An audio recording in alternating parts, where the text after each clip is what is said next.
Glad to be here. Normally, I'm not representing the world normally. It's like the rest of the world in Europe at the moment. But hopefully I can give a bit of a perspective from Europe, from the outside in, and also how enterprises, big enterprises across Europe, are also addressing this new generative AI technology. Because I hear a lot of people this evening saying like, oh, we are integrating this within a couple of days, we are doing this in a startup, etc., etc. In Europe, when I think a lot of you think about Europe, it's mostly about giving fines to Silicon Valley-based companies, probably, or more fines or ethical issues, regulations, etc., etc.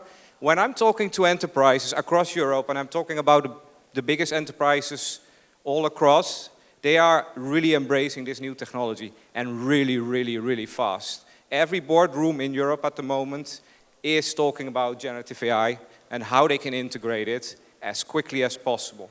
And they only have basically two questions, what they all the time ask me when I'm coming into a boardroom, and that's integration and adoption. And how can I do this as fast as possible?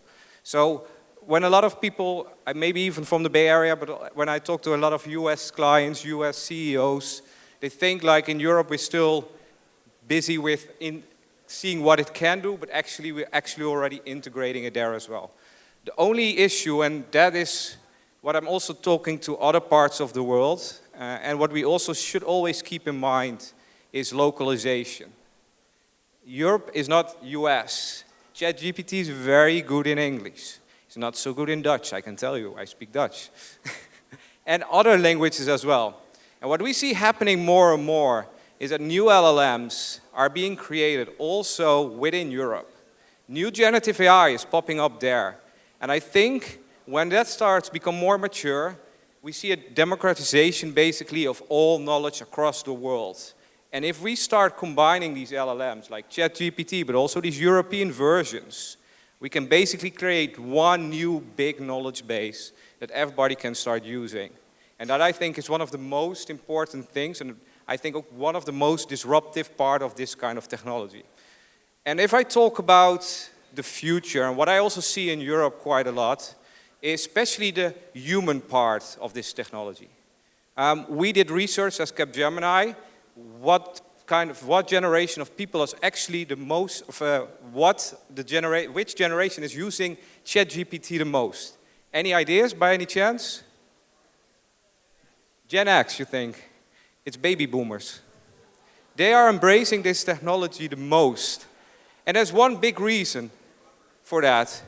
Because they like to speak into their own language, just chatting, making it more human-like. And how more human-like we can get this generative AI, the more we will start embracing it. We will see this personal assistants, like EAs, popping up. There's a reason, because it's very human-like.